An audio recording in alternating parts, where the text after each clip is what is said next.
이 시간 하나님의 말씀을 받겠습니다. 이 복된 시간에 주시는 하나님의 말씀은 요한복음 4장 34절부터 42절까지의 말씀입니다.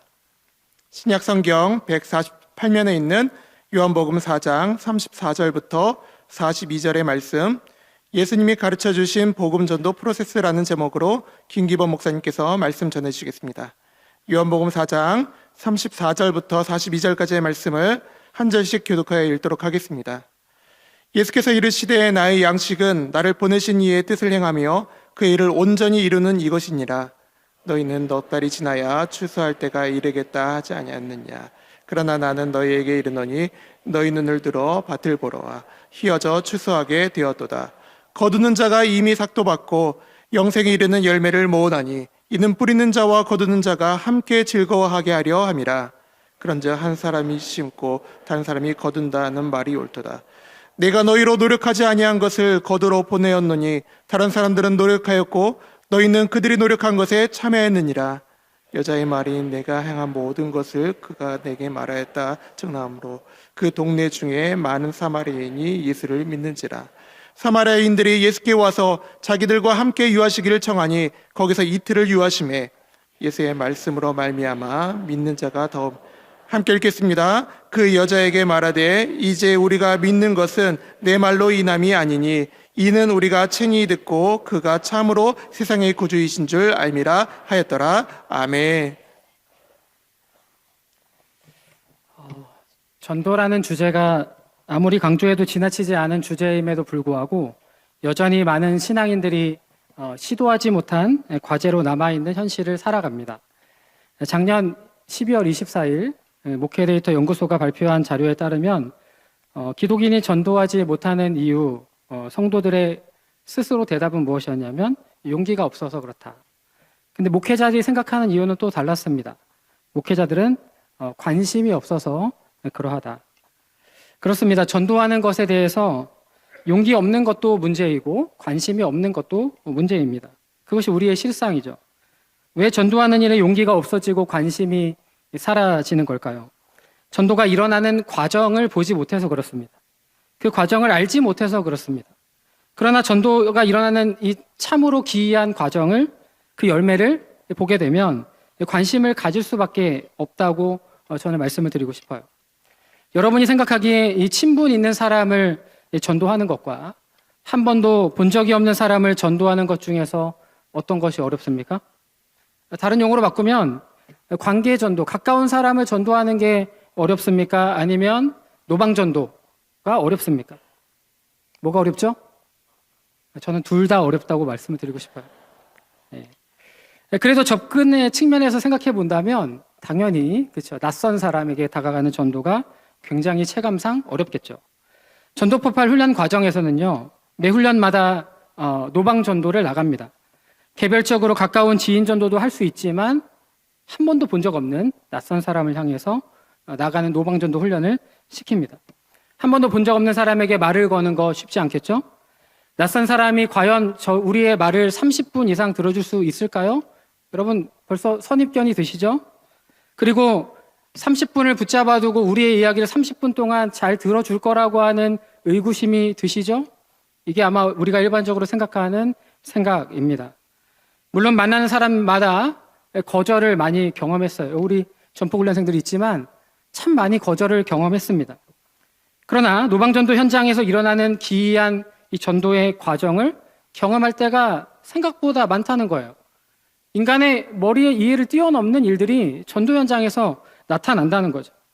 그런 의미에서 전도가 일어나는 과정, 곧 이 전도의 프로세스를 조금만 깊이 살펴보면 복음 전도의 이 제대로 된 맛을 느낄 수 있다는 거예요.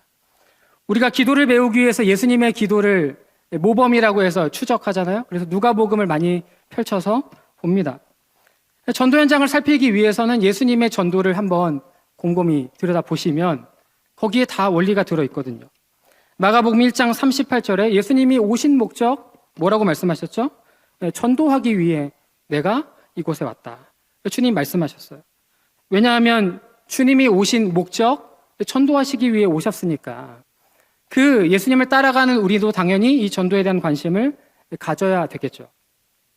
성경에는 예수님의 전도 현장이 여러 가지로 등장할 수 있지만 특별히 오늘 본문, 저는 이 요한복음 4장이 예수님의 사마리아 여인 노방전도다 이렇게 저는 붙이고 싶어요.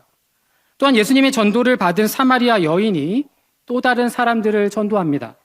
그런 의미에서 이 요한복음 4장의 전체를 쭉 살펴보면 복음 전도의 프로세스를 잘 엿볼 수 있다는 거예요. 물론 4장의 앞부분 예수님이 사마리아 여인, 이 노방전도 자체를 통해서도 접촉과 관계 맺기를 어떻게 하는지가 잘 드러나 있거든요. 여인에게 다가가셔서 그쵸 말을 거시고 물을 달라 하시고 대화를 시도하시고 이런 여러 가지 모습들이 중요한 원리들이 등장을 합니다. 그러나 오늘은 이 요한복음 4장 이 뒷부분 오늘 함께 부른 이 34절 이하의 이 말씀에 주목해서 예수님께서 제자들에게 하신 말씀, 사마리아 여인을 전도한 이후에 제자들이 그쵸 먹을 것을 막 가지고 왔죠. 그리고 난 이후에 제자들에게 하신 그 예수님의 말씀을 통해 나타난 교훈과 그리고 사마리아 여인의 이 동네 사람 전도 그리고 그 결과 속에 나타난 이 복음 전도의 전반적인 프로세스를 한번 살펴보고자 합니다. 그래서 복음 전도에 대한 용기를 좀 얻고 한번 관심도 좀 갖고 회복하는 복된 시간이 되기를 예수 이름으로 축복합니다. 그렇다면 예수님이 가르쳐준 복음 전도 프로세스 첫 번째는 뭘까요? 아주 간단한 거예요. 원리도. 첫 번째는 영혼을 바라보시는 예수님의 마음을 소유하는 것입니다. 35절의 말씀의 이 후반부를 보시면 너희 눈을 들어 밭을 보라 희어져 추수하게 되었도다. 전도에 대한 아무리 많은 이야기를 한다 할지라도 우리가 말씀을 통해 예수님의 영혼을 향한 마음을 알지 않고서는 세상을 바라봐도 그게 보이지 않죠. 여러분 리더십의 대가로 알려진 이 존 맥스웰 목사님의 한 예화입니다. 맥스웰 목사님이 한 성도님과 차를 타고 가고 있는데 한 성도님이 목사님에게 이렇게 물었답니다. 목사님 다람쥐 보셨나요? 차 타고 지나가는데 아니요 목사 못 봤는데요 성도님이라고 목사님이 대답을 하십니다.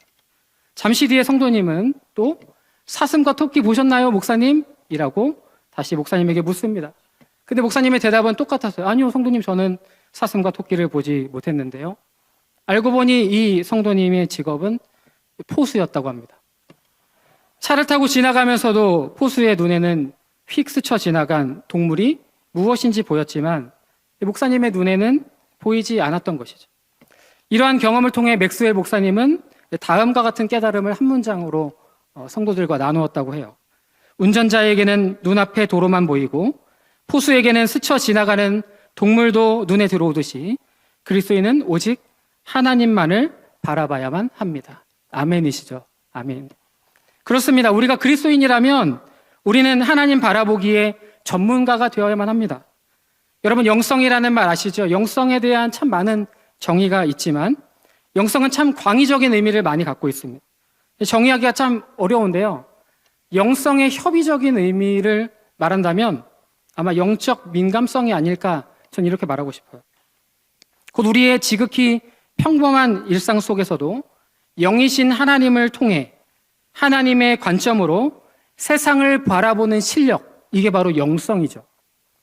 그러므로 포수가 동물 관찰에 이 민감성을 가지고 있었던 것처럼 하나님의 영, 곧 성령의 사람인 믿음의 사람들은 성령의 거룩한 민감성에 반응하는 사람들입니다. 휙 스쳐가 지나가는 이 지극히 평범한 일상 속에서도 하나님의 마음으로 하나님의 관점으로 하나님의 일하심이 무엇인지를 생각하고 느끼는 거죠. 그리고 확신하면서 세상을 바라보는 거예요. 그리고 주님이 우리에게 허락하신 영혼을 바라보는 것입니다. 요한복음 8장 29절 말씀에 나를 보내신 이가 나와 함께 하시도다. 나는 항상 그가 기뻐하시는 일을 행함으로 나를 혼자 두지 아니하셨느니라. 예수님은 그렇게 말씀하셨어요. 내가 하나님 기뻐하시는 일을 한다. 여러분 우리가 이런 예수님이 하나님의 생각에 민감한 마음을 가지고 사셨던 것처럼 성령의 사람이 우리도 성령의 음성에, 성령의 관심에, 하나님의 관심에, 특별히 영혼을 향한 관심에 우리가 민감성을 가지고 바라보아야 되지 않겠습니까?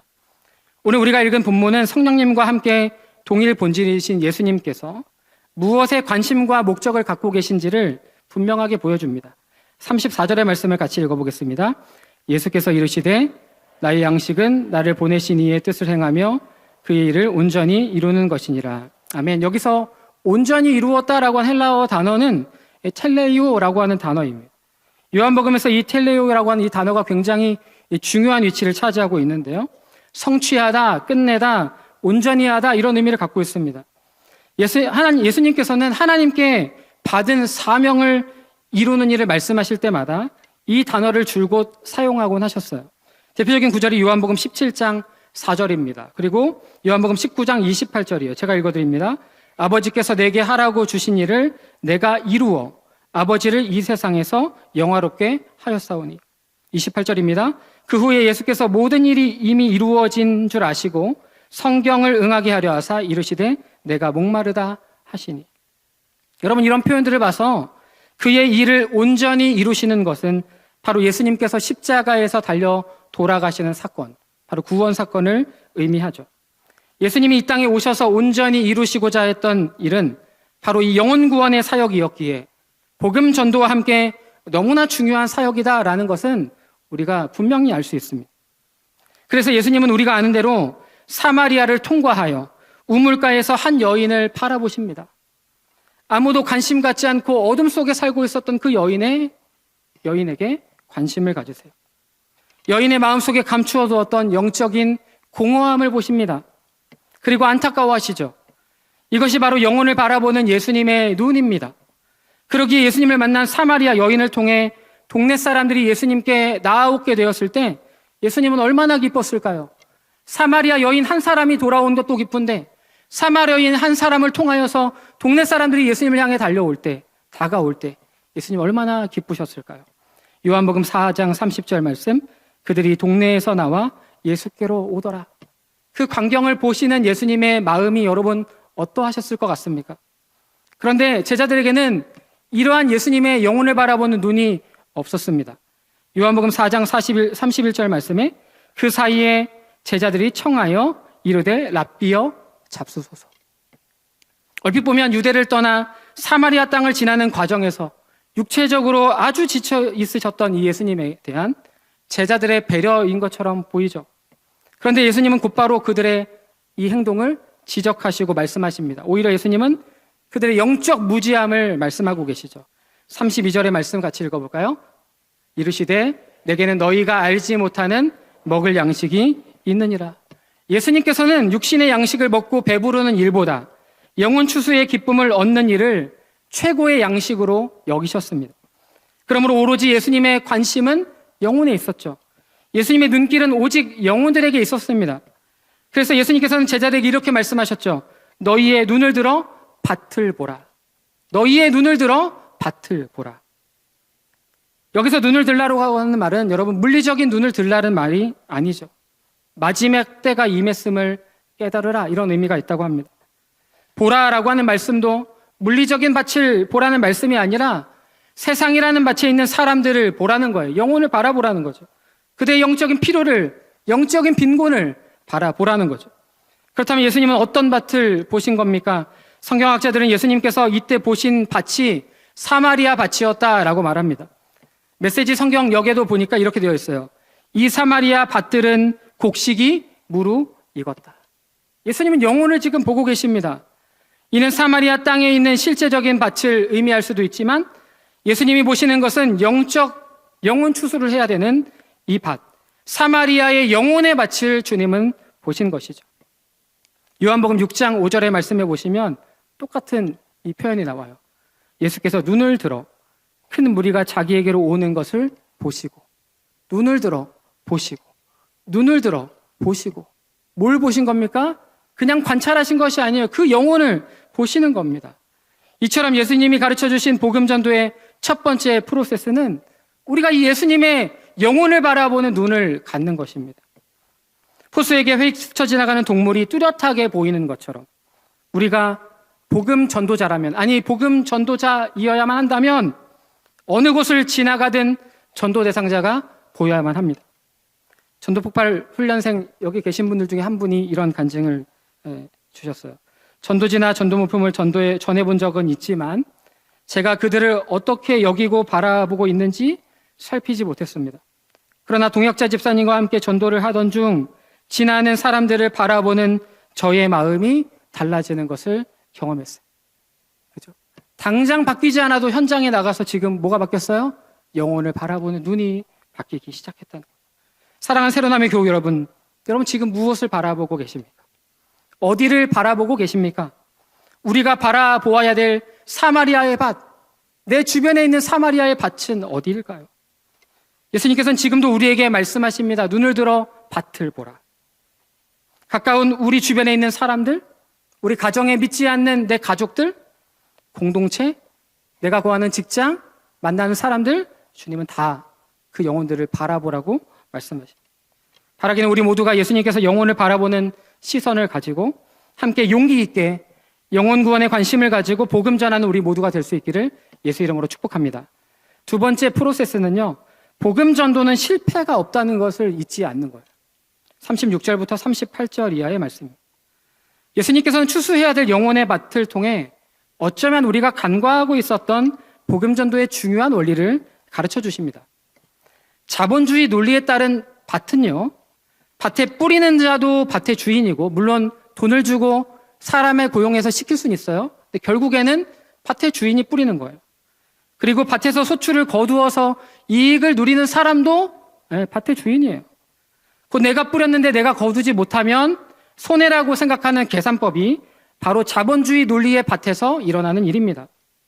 그러나 예수님께서 오늘 바라보라고 하는 이 밭은 너무나 달라요. 이 추수해야 될 영혼의 밭은 자본주의 논리의 밭과는 너무나 다르다는 거죠. 36절에 보니까 뿌리는 자와 거두는 자가 함께 기뻐한다고 말했습니다. 이 말씀은 적어도 뿌리는 자와 거두는 자가 다르다는 걸 전제하고 있죠. 다를 수도 있다. 뿌리는 자와 거두는 자가 서로 모를 수도 있다. 이걸 지금 말해주는 거예요. 어떻게 이런 일이 가능할까요? 37절의 말씀에 보니까 또 한 사람이 심고 다른 사람이 거둔다고 말합니다. 여러분, 우리가 사는 인생사에서 한 사람이 심고 다른 사람이 거둔다. 이게 정말 불공평한 일 아닙니까? 무익한 일 아닙니까? 이게 자본주의 논리의 밭에서 생각하는 생각 방법이에요. 그런데 오늘 말씀에는 한 사람이 심고 다른 사람이 거둔다라고 주님이 말씀하시면서 이 영혼의 밭의 새로운 개념을 말씀해 주고 계시죠. 자본주의 논리의 밭에서는 이런 상황은 황당한 일일지 모르고 사촌이 땅을 사면 배가 아프다고 하는데 그런 배가 아픈 일이 되고 억울한 일이 되고 손해보는 일이 될지 모르겠습니다. 사업적으로 본다면 사업 실패죠. 왜냐하면 씨를 뿌려도 그 씨를 뿌리는 사람이 씨 뿌린 것의 혜택도 가져오리라는 보장이 없기 때문이에요. 그런데 영혼 추수의 밭은 자본주의 논리의 밭과는 달리 원리가 전혀 다릅니다. 뿌리는 자와 거두는 자가 함께 기뻐합니다. 이상하죠? 사촌이 땅을 사도 배가 아프지 않는 밭이 예수님이 말씀하시는 영혼 추수의 밭입니다. 어떤 사람이 먼저 복음을 전했어요, 누군가에게. 이 영혼 우리 교회로 인도하려고 복음 전했는데 며칠 지나고 나니까 저 영혼이 다른 교회에 가서 출석하고 있어요. 여러분 어때요? 영혼 뺏긴 겁니까? 여러분, 우리는 그렇게 바라보지 않을 수 있다는 거죠. 왜요? 내가 어느 한 시간 전도했던 그 한 영혼이 때가 되어서 또 다른 영혼의 전도를 받고 다시금 예수 그리스도의 십자가의 복음에 반응하게 되는 역사가 하나님의 때에 내가 전할 때 일어나도 좋겠지만 다른 영혼이 거두게 되는 그 놀라운 역사가 우리가 함께 더불어 기뻐하는 이유가 된다는 것이죠. 복음을 전한 사람도 교회로 인도한 사람도 모두가 다 한 영혼을 구원하기 위한 동역자인 것이죠. 경쟁자가 아니라. 그래서 함께 기뻐할 수 있는 것입니다. 그럼에도 불구하고 교회 안에 성도들이 전도하지 않는 이유 중에 용기가 없는 것은 아마도 거절에 대한 두려움 때문인 것 같아요. 거절 이꼴 전도의 실패. 이게 우리가 머릿속에 생각하는 도식입니다. 우리의 생각이죠.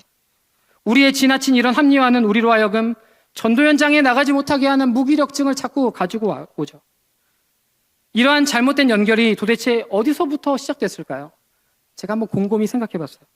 예수님이 바라보라고 하신 함께 즐거워하는 영혼 추수의 밭을 바라보지 못하고 경쟁과 생존의 원리에 따른 자본주의 논리의 밭을 바라보고 있으니까 이런 생각을 지금 하고 있는 거죠. 이 도식을 한번 보시죠. 다음 도식이요. 거절, 영업 실적의 실패. 자본주의 논리에 따른 여러분 거절, 그죠? 그래서 제가 밑에 적었어요. 마치 물건을 팔아야 할 영업사원이 고객을 설득하지 못해 물건 팔기를 실패한 것처럼 전도 현장의 거절을 실패로 바라보. 여러분, 현장에 나가서 전도지 전달 못하면 마치 한 영혼에게 물건 팔지 못한 것처럼 실패한 겁니까? 왜 그것 때문에 여러분 두려워서 전도를 못합니까? 아니라는 거예요. 자본주의 논리로 보면 이거 실패예요. 거절당한 게. 근데 주님의 영혼의 밭의 개념으로 바라보면 이건 실패가 아니라는 거죠. 누군가 또 뿌릴 영혼을 통해서 저 영혼이 언젠가 거두어 드리게 되는 은혜가 있게 될 거라고 하는 기대 가지고 우리는 함께 복음 전도 나가는 것입니다. 사랑하는 여러분, 우리가 이와 같은 원리로 전도 현장을 거절을 실패로 바라본다면 우리 스스로를 뭐로 만드는 걸까요? 복음팔이 하는 사람. 우린 복음팔이 하는 사람이 아니에요. 그러나 결단코 우리는 복음을 값싼 복음으로 전락시켜서 복음팔이 하는 사람들이 아닙니다. 사랑하는 여러분, 그러므로 복음 전도 사역은 나 혼자 하는 게 아니에요. 그렇죠? 나 혼자 뿌리고 나 혼자 고생해서 나 혼자 걷어들이는 그런 게 사역이 아니라는 거예요.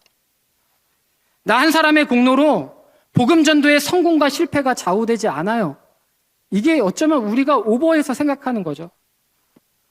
어떻게 한 영혼의 구원을 결정하는 일이 나 한 사람의 공로와 업적과 실적과, 그렇죠? 내가 무언가 한 일로 인해서 그게 결정이 나겠어요? 아니에요. 그렇다면 반대로 한 영혼의 구원을 불가능을 결정하는 것도 우리의 권한이 없어요. 전도 현장에서 일어나는 어떠한 반응에 대해서도 그러므로 실패를 단정해서는 안 된다는 겁니다. 그러므로 복음 전도 현장에서 만나는 반대와 거절을 실패라고 여기는 것은 자본주의 논리에서 나온 잘못된 해석입니다.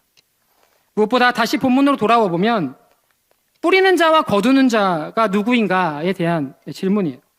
성경학자들은 이 두 사람이 여러 가지로 열려있다 이렇게 답변을 합니다. 먼저는 하나님이 예정하시고 뿌려놓으신 구원의 씨앗에 대한 열매를 예수님이 십자가 사건을 통해서 이루셨다, 거두셨다 라고도 보죠. 또한 믿음의 선조들이 믿음의 씨앗을 뿌렸고 미래 세대가 열매로 거두게 될 것이다 라고도 봅니다. 여러분, 한국교회도 그러했습니다. 귀한 선교사님들이 뿌린 복음의 씨앗 때문에 우리가 이런 한국교회의 부흥을 경험하고 있지는 않습니까? 세례 요한을 비롯하여 선구자들을 통해 하나님께서 일구시고 뿌리시고 가꾸어 오신 것을 제자들과 함께 거둘 것을 오늘 본문을 통해 예수님은 말씀하고 있는 것이죠. 그러므로 어떤 면에서 하나님께서 영혼 구원을 위해서 다 해놓으신 그것에, 그 밭에 우리는 거두기 위해서 함께 동참하는 것이. 생각해보면 누군가 뿌린 것을 우리가 거두었고 역시나 우리가 뿌린 것을 혹은 누군가 다른 사람이 그리고 우리의 믿음의 후세대가 거둘 것을 기대함으로 우리는 복음 전도 현장에 실패가 없음을 알고 나가는 것이죠. 당장 거두면 좋겠죠. 내가 전한 이 사람이 지금 당장 내 앞에서 거두는 역사를 보게 되면 더 좋겠죠. 그러나 그 또한 하나님의 때를 기다리며 우리는 뿌리든지 거두든지 그 하나님의 타이밍을 놓치지 않고 결단코 실패 없는 복음 전도자의 사명자가 되어야 될 줄 믿습니다. 이와 같은 영혼의 관점에서 볼 때 어떤 사람은 거두겠지만 어떤 사람은 뿌리고 어떤 사람은 거두겠지만 모두가 함께 기뻐하는 것입니다. 이것이 이 땅에 존재하는 교회가 보여줘야 될 아름다운 모습이죠. 그럼 우리 새로남 교회를 보십시오. 한 영혼 한 영혼을 존귀하게 세우기를 기뻐하는 교회입니다. 특별히 청년들을 신앙 안에서 잘 세우기를 원하는 교회이죠. 우리가 알고 있다시피 청년들은 대전에만 머물지 않을 수 있습니다. 그럼에도 불구하고 담임 목사님께서는 청년들에 대한 관심을 가지고, 그렇죠? 얼마나 많이 사역자들에게 애를 쓰라고 말씀하십니까? 전국 어느 곳에든지 청년들이 또 교우들이 떠날 수 있습니다. 우리 교회가 열심히 물을 주고 기다려주고 가꾸었지만 꽃은 다른 곳에서 피울 수도 있어요. 다른 곳에서 열매를 맺을 때도 있습니다. 그러나 우리 새로남 교회는 함께 기뻐하는 교회입니다. 우리 담임 목사님 그렇게 기뻐하세요. 이러한 원리죠, 바로. 많은 사람들이 일반적으로 추수의 현장에 스포트라이트를 받기를 원합니다. 거기를 비추기를 원하죠. 그러나 씨 뿌림이 없이는 추수도 없는 법입니다. 누군가 물을 주고 가꾸는 일을 오랜 시간 정성을 들여서 해야만 씨 뿌리는 일이 의미 있게 되는 것이죠. 38절의 말씀에 보시면 노력하다라고 하는 단어가 나와요. 헬라어 단어로 코피아오인데요. 코피아오. 노력하다라고 하는 이 번역이 조금 약합니다. 그래서 이렇게 원래 의미를 보면 녹초가 되다, 기진맥진하다, 지치다 이렇게 되어 있어요. 그러니까 농부가 추수를 하기 위해서 쏟아부은 수고가 어떤 것인지를 지금 보여주는 거예요. 이렇게 쏟아부은 수고 뒤에 제자들이 결실을 거두게 된다는 거죠. 누군가의 믿음의 선조들의 애쓰고 수고한 수고가 있었기 때문에 거둬들이는 미래 세대가 있을 것이다 라고 하는 소망이죠. 영혼의 구원을 위해서 자신을 십자가 위에 찢으시고 녹초가 되시고 고난으로 지쳐 있으셨던 예수님을 떠올려 보십시오. 그 예수님의 십자가의 수고가 영혼 추수를 위한 씨뿌림이었다면 우리는 더 이상 우두커니 바라만 볼 수는 없는 것 아니겠습니까? 거두러 가야죠. 요한복음 12장 24절 말씀 같이 읽습니다. 내가 진실로 진실로 너희에게 이르노니 한 알의 밀이 땅에 떨어져 죽지 아니하면 한 알 그대로 있고 죽으면 많은 열매를 맺느니라. 한 알의 밀알이 되신 예수님 그 십자가 사건을 우리가 생각한다면 우리는 그 열매를 거두러 현장에 나아가야 되겠죠. 소설가 은희경 씨의 이런 작품이 있는데요. 너는 그 강을 어떻게 건넜는가? 라고 하는 작품에 보면 이런 글이 등장합니다. 지금 눈앞에 저 난 모르는 사람이 피를 콸콸 쏟는다 해도 몇 분 후면 나는 다른 곳으로 시선을 돌릴 것이다. 그러나 만약 어떤 계기로 그를 사랑하게 되면 모든 것은 달라진다.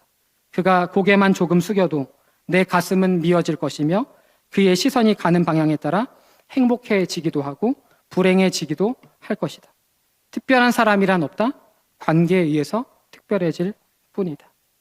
여러분, 그렇습니다. 우리는 나와 관계되지 않았다고 생각하기 때문에 난 모르는 사람이 피를 흘려도 곧장 시선을 돌리는 것처럼 시선을 돌리고 살아가는 것이죠. 저 영혼이 지금 죽어가고 있는데, 그죠? 영혼에 지금 피를 흘리고 있는데 우리는 그걸 지금 모른 척하고 여러분 지나가고 있지는 않습니까? 왜? 나와 관계가 없다고 생각하니까. 피 흘리는 사고 현장이 그 사람이 내 자녀라면, 내 부모라면, 내가 사랑하는 사람이라면 어떻게 그냥 보고만 있을 수 있겠어요? 어떻게 그냥 스쳐 지나가겠어요? 하나님과 우리 예수님께서 친히 뿌리고 가꾸신 그 영혼 추수의 밭에서 거두는 일에 참여할 수 있도록 우리를 초청하시는 것입니다. 어쩌면 그분이 다 해놓으신 일에 우리는 숟가락 얹는 거예요. 아멘. 그런데 왜 그 영광스러운 일을 함께하고 싶어하는 그 주님의 초청에 우리는 왜 반응하지 못하고 있는 것입니까? 사랑하는 여러분, 잘못된 생각을 버려야만 합니다. 우리가 영혼 구원의 실패를 가지고 올 수 있는 사람이다라는 생각을 버리세요. 그건 착각입니다. 주님의 손에 그 영혼이 달려있는 줄 믿습니다. 우리는 그 영혼의 영혼 구원의 실패를 안겨줄 수 있는 사람이 아니에요. 그러기에 내가 나가는 현장에 복음 전도 실패도 없는 것입니다. 계속해서 전도가 일어나는 과정만 있을 뿐이에요. 그리고 그 복음 전도의 과정에서 모든 것은 하나님께서 하시는 줄 믿습니다. 고린도전서 3장 6절 7절 말씀 우리 같이 읽겠습니다. 너무 잘하는 말씀이죠. 나는 심었고 아볼로는 물을 주었을 때 오직 하나님께서 자라나게 하셨으니 그런즉 나는 심는 이나 물 주는 이는 아무것도 아니로되 오직 자라게 하시는 이는 하나님뿐이니라. 아멘. 복음 전도에는 실패가 없다는 사실을 확신하면서 전도 현장에 아무쪼록 머물러서 복음 전도의 프로세스를 실행하는 저와 여러분 될 수 있기를 예수 이름으로 축복합니다. 세 번째 마지막 원리는요. 사마리아 땅에서 예수님의 노방 전도로 구원을 얻게 된 이 수가성의 여인이 그리고 그 여인을 통해 이어진 사마리아 사람들의 동네 전도를 통해 복음 전도 프로세스 세 번째를 우리가 확인하게 됩니다. 39절부터 42절의 말씀인데요. 세 번째는 구원받는 믿음을 가능하게 하는 전도는 오직 말씀, 곧 복음의 내용을 통해 일어납니다. 이것도 우리가 너무나 어쩌면 잘 알고 있는 진리예요. 여러분, 이 말씀 39절부터 42절의 말씀을 쭉 보시면 전도의 두 가지 형태가 등장합니다. 첫 번째는 사마리아 여인의 말을 통한 전도입니다. 이것은 전도의 초기 단계죠. 초기 단계. 39절입니다. 여자의 말이 내가 행한 모든 것을 그가 내게 말하였다 증언하므로 그 동네 중에 많은 사마리아인이 예수를 믿는지라. 성경학자들은 이 사마리아 여인의 말을 통한 전도로 생긴 사마리아인들의 믿음은 소위 믿음의 초기 단계다라고 명명합니다. 그러나 여기에만 머물러 있을 수 없죠. 그래서 전도의 두 번째 형태가 예수님의 말씀을 통한 전도가 드러납니다. 41절부터 42절 말씀. 예수의 말씀으로 말미암아 믿는 자가 더욱 많아. 그 여자에게 말하되 이제 우리가 믿는 것은 내 말로 인함이 아니니. 누구 말이죠 이거? 여자의 말로 인함이 아니니 이는 우리가 친히 듣고 그가 참으로 세상의 구주신 줄 알미라 하였더라. 아멘. 그 단순한 초기 단계의 믿음에서 구원받는 믿음을 가능하게 하는 것은 오직 하나님의 말씀, 구원의 복음만이 가능하게 하는 것입니다. 어떤 사람의 말로도 구원받는 믿음에 이르게 할 수 없습니다. 그러므로 교회는 믿지 않는 사람들을 예수님께로 데리고 나오는 사마리아 여인과 같은 전도도 해야만 합니다. 그런데 여기까지만 머물러 있을 수 없죠. 교회는 전도받아 교회에 나온 사람들이 생명의 말씀을 받아 예수님을 만나는 역사가 있어야만 합니다. 사마리아 사람들의 고백처럼 생명의 말씀을 친히 듣고 예수님을 구세주와 주님으로 고백하는 실제적인 역사가 있어야 된다는 거예요. 이 일을 가능하게 하는 것은 다른 어떤 것이 아니라 하나님의 말씀, 그 생명의 복음이 가능하게 하는 줄 믿습니다. 팀 켈러 목사님이 이 탈기독교 시대의 전도라고 하는 책에서 오늘날처럼 기독교의 적대적인 상황에서는 시대에 맞는 다른 전도 방법이 필요하다라고 이야기했어요. 그런데 팀 켈러 목사님이 제시한 이 다른 전도 방법이 무엇인지 아세요? 굉장히 뭔가 특별한 방법, 획기적인 아이디어, 그런 내용이 아니었더라고요. 어떻게 접근할까? 그게 아니었어요. 먼저는 인생의 문제에 기독교적인 답변을 제시해줘야 된다. 그리고 복음의 내용을 설득력 있게 전달해야 된다. 굉장히 딱딱한 얘기죠? 이게 지금, 그죠? 그렇게 들리지 않습니까? 분명히 지금 뭔가 적대적인 상황의 시대에 맞는 전도라고 얘기했는데 이 목사님이 간추려서 결국 해야 되는 전도가 뭐예요, 지금? 인생의 문제에 기독교적인 해답을 줘야만 한다. 그리고 뭐라고요? 복음의 내용을 설득력 있게 전달해야만 한다. 그 말은 뭐라는 거예요? 사람들이 결국 이것을 필요로 한다는 거예요. 안 들을 것 같지만 이걸 결국 반응할 수밖에 없다라고 하는 영적인 필요를 지금 말하고 있는 거죠. 여러분, 결단코 우리가 가진 논리로 죽어가는 영혼들을 설득할 수 없습니다. 그러나 오직 하나님의 말씀, 생명의 복음은 인생의 문제에 해답을 제시하는 줄 믿습니다. 복음 자체에는 설득력이 있습니다. 폴 에스 리즈라고 하는 사람은 이런 말을 남겼습니다. 복음은 토론이나 논쟁이 아니다. 복음은 공표하는 것이다. 그러니까 여러분, 우리가 복음을 가지고 막 내가 방법으로 어떤 방법을 막 취해가지고 설득하는 게 아니라 복음을 있는 그대로 그 사실을 전달하면 복음 자체에 설득력이 있는 줄 믿습니다. 내가 설득을 막 거기다 만드는 게 아니에요. 그걸 얘기하는 거죠, 지금. 복음은 토론이나 논쟁이 아니다. 그래서 제가 전도 현장에 나갈 때마다 우리 전도폭 발론생들에게 늘 강조하는 게 뭐냐 하면 절대 전도 현장에 가서 사람의 감정을 상하게 싸우거나 논쟁하지 말라. 논쟁 이후에 전도되는 법이 없다. 이게 제가 남긴 명언입니다. 네. 논쟁 이후에 전도되는 법이 없다. 안 되더라고요. 절대 안 되더라고요. 그게 아니라 우리는 복음의 메시지를 그대로 있는 그대로 그냥 전달, 공표하는 것입니다. 그런 의미에서 전도폭 발론을 통해 익히는 복음의 내용은 힘있고 설득력이 있습니다. 훈련생 한 분의 간증을 하나 또 읽어드립니다. 누군가의 알지 못하는 사람의 한 지점에 불쑥 들어가 관심 없을 가능성이 높은 성경 말씀을 전한다는 것이 오히려 말씀으로부터 멀어지게 하는 것이 아닐까 막연한 생각을 했습니다. 이런 생각 많이 하시죠? 여러분 다? 그렇죠? 우리 훈련생도 이 생각을 했다는 거예요. 그러나 현장에서 가공 없이 전달된 복음의 메시지가 더 자연스럽고 어떻게 해요? 힘있게 전달되는 것을 보았습니다. 여러분, 이게 현장에서 일어나는 일이라는 거예요. 내가 뭘 만드는 게 아니에요. 그래서 복음을 듣고 현장에 나가면 마치 감옥문이 열리듯이 착고가 풀리듯이 복음을 전해야 될 대상자의 영혼이 하나님의 말씀 앞에 영적인 무장해제가 되는 거예요. 말씀 받을 준비가 되는 것이죠. 아멘입니까? 아멘. 이제 말씀을 정리합니다. 요한복음 3장에 기록된 니고데모는 고위층이었고 유대인 남성이었으나 예수님을 아는데 빈약했고 다소 비겁하고 은밀한 모습을 보였습니다. 그러나 요한복음 4장에 나오는 이 사마리아 여인, 어쩌면 사회적으로 지위가 굉장히 낮았던 이 여인, 그렇죠? 사람 취급받지 못했던 이 여인, 숨어 살던 인명의 여인, 이 여인만 예수님을 아는데 분명했고 그 사실을 전하는 일에 공개적으로 용감한 모습을 보였습니다. 사랑하는 여러분, 숨어 있는 니고데모가 되시겠습니까? 아니면 용기 있는 사마리아 여인과 같은 복음 전도자가 되시겠습니까? 여러분에게 도전하고 싶습니다. 니고데모와 같이 비겁하고 은밀한 삶이 아니라 사마리아 여인과 같이 용감한 복음 전도자가 되시길 예수 이름으로 축복합니다. 마지막 풀러의 법칙이라는 말 아십니까? 방문 판매의 전설로 알려진 토마스 풀러의 방문 판매 노하우 4가지를 일명 풀러의 법칙이다라고 부른답니다. 한번 보실까요? 샘플이라고 하지 말고 선물이라고 한다.